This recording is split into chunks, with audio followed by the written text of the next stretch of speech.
네, 반갑습니다. 오늘은 처음으로 그냥 단독 드라마 감상 후기를 남겨보고자 합니다.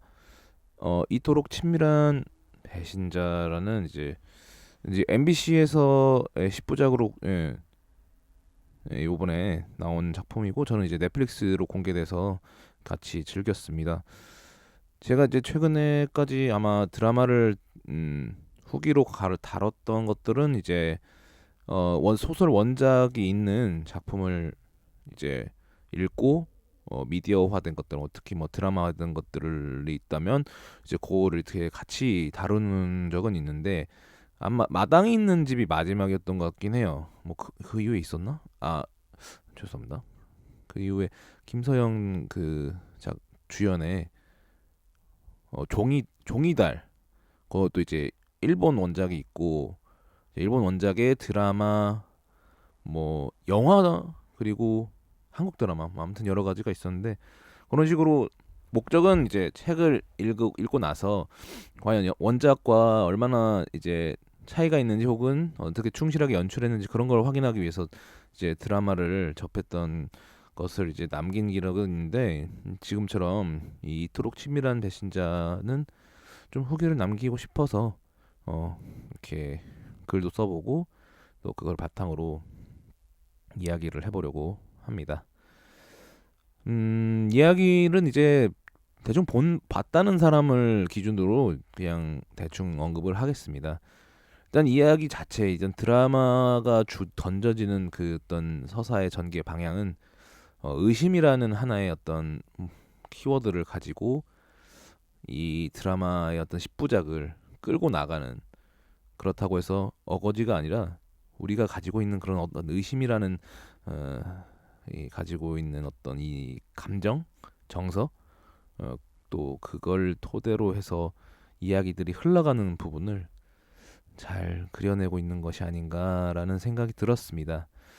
최근까지도 이제 가벼운 뭐 K 로코에 빠져있던 제가 오랜만에 또 한석규 배우의 주연이 이제 그걸 보고 나서 선택한 것도 있는데 보길 잘했다. 저는 개인적으로 평가가 어떤지 모르겠어요. 사람들이 이걸 재밌게 봤는지 아닌지는 모르겠는데 저는 나름대로 되게 기분 좋게 잘 봤습니다.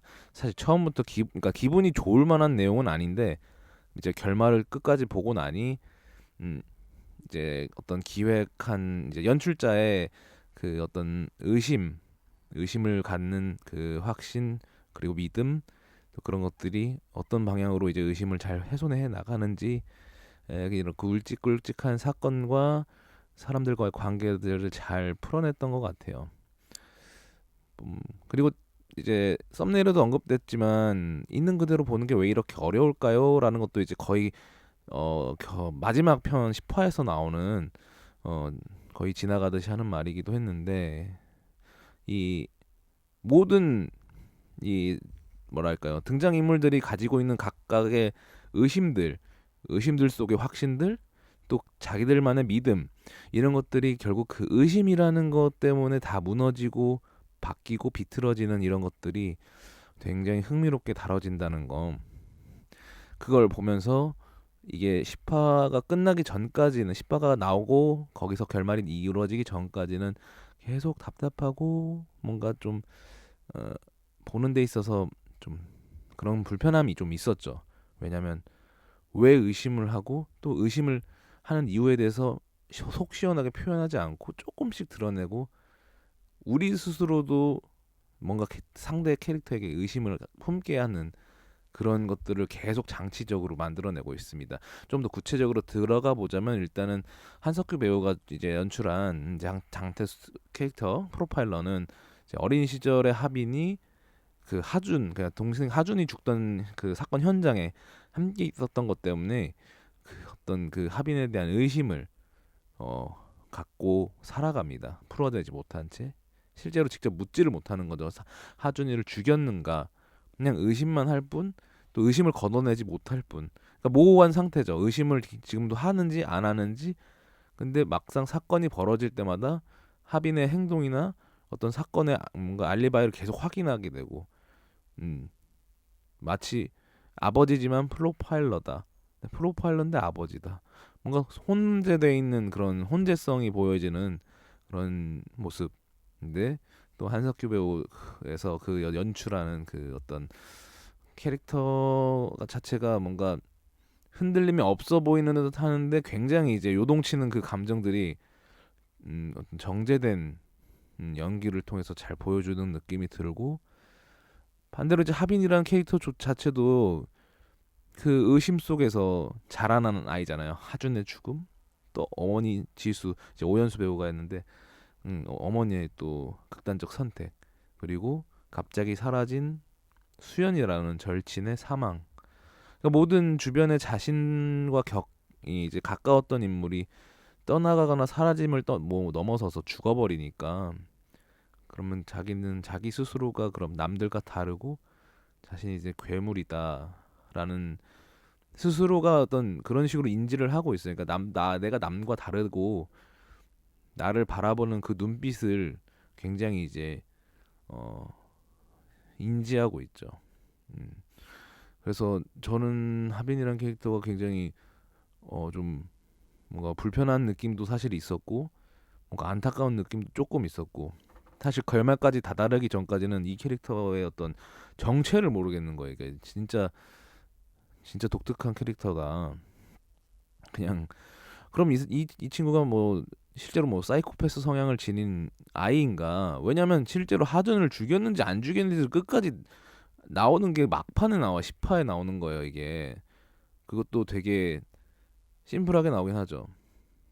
그러니까 태수도 어, 끝까지 물어보지 못했던 의심은 했지만 거둬들이지 못했던 그 마지막 질문은 하준이를 죽였니? 라는 말로 하빈은 아니라고 대답하고 이제 태수가 알고 있었어 하면서 서로 이제 거의 울먹이는 그 마지막 씬에 가까운 장면에서 이제 뭔가 해소되는 느낌인데 그만큼 하빈도 이제 그 사건으로 인해서 부모들이 특히 엄마가 이제 힘들어하는 걸 아니까 뭘 정상처럼 보이기 위해서 엄청 미친 듯 힘들게 살아갔던 내용들을 이제 거의 막바지에 이제 풀어냅니다.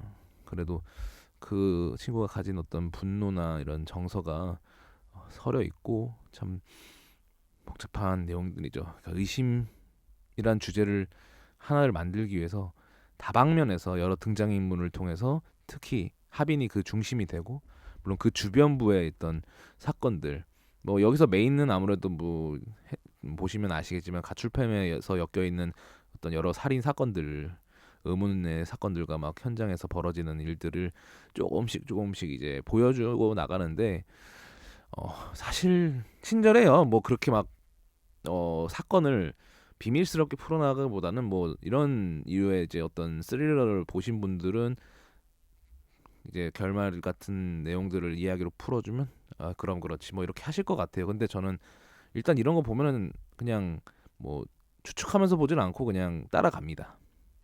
따라가면서도 그렇게 막 의외의 인물이 뭐 의외의 인물이 범인이었다라는 거는 사실 그렇게 중요하진 않죠. 뭐 그런 장치가 크게 핵심이 되는 건 아니고 결국은 여기서 보여주고자 하는 거는 의심에서 시작되는 이야기들인 거죠. 그냥 의심을 받거나 혹은 의심받지 않는 사람이거나 의심을 거의 확신하는 듯한 행동 그리고 그런 것들이 어떤 하나의 자기가 가진 믿음과 일치되기 시작하면은 그럼 결국 의심을 거둬들일 수 없는 과정에서 이 현실 있는 그대로 바라보지 못하고 실제 사건을 비틀어서 보기 시작하면 여기서 말하는 어떤 사건을 망치게 된다거나 혹은 삶에 갖고 있던 가치관이 망가지게 되거나 그런 식으로 이루어지는 것들이죠.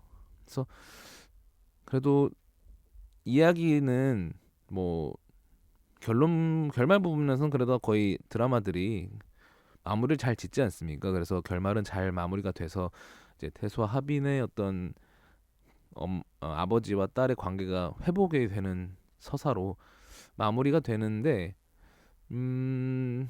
그렇게 마무리해야 그래도 좀 답답하면 해소되더라고요.